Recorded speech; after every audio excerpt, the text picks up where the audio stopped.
Good morning, જય માતાજી. તમારું સ્વાગત છે એક આપણા નવા મિની બ્લોગમાં. તો આપણે નહીં ધોઈને ફ્રેશ દીવાબત્તી કરીને આપણે તૈયાર થઈ ગયા છે. નાસ્તો કરીને હવે નીકળીએ અનગઢ મંદિર તરફ. તો ચાલો આપણે આવી ગયા છે અનગઢ મંદિરે. તો ચાલો જઈએ હવે આપણી દુકાને. તો ચાલો પહેલા આપણે દુકાન ખોલી દઈએ ફટાફટ, કારણ કે હવે જવાનું છે આપણે નીચે. કારણ કે નીચે આપણે નામ લખે છે પિન્ટુભાઈ અને ભરતભાઈ, ત્યાં જવાનું છે આપણે. અંદર નામ લખે ત્યાં વિડીયો બનાવવા માટે. તો આપણે ફટાફટ દુકાન ખોલી કાઢી છે. તમે જોઈ શકો છો કે આપણે રમકડાની દુકાન છે.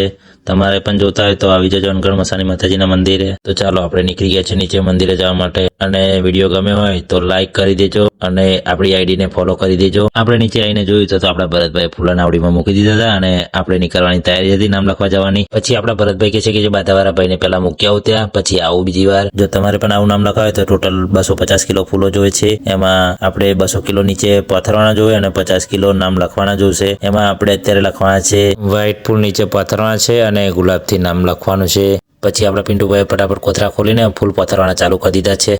એક બાજુ આપણા ભરતભાઈ નામ લખે છે અને બીજી બાજુ આપણા પિન્ટુભાઈ ગુલાબની બોર્ડરમાં છે. એનાથી બહુ ખૂબ જ સુંદર દેખાય છે. જો તમારે આનો ફૂલ વિડીયો જોતો હોય તો આપણી યુટ્યુબ ચેનલ પર આવી જજો, રાજા મોહની બ્લોગ 17. એના પર ફૂલ ડિટેલમાં આવશે આખો બ્લોગ. અને આપણી ચેનલને સબસ્ક્રાઈબ ના કરીએ તો હમણાં જ કરી દેજો. ડિસ્પ્લે પર નામ દેખાતું છે તમને, રાજા મોહની બ્લોગ 17. અને સાથે સાથે આપણી ઇન્સ્ટાગ્રામ આઈડીને પણ ફોલો કરી દેજો. તો તમે ફાઇનલી લુક જોઈ લો, માં મોહની નામ લખાઈ ગયું છે. કેટલું સુંદર લાગે છે. ચલો મળીએ નેક્સ્ટ વિડીયોમાં. જય માતાજી.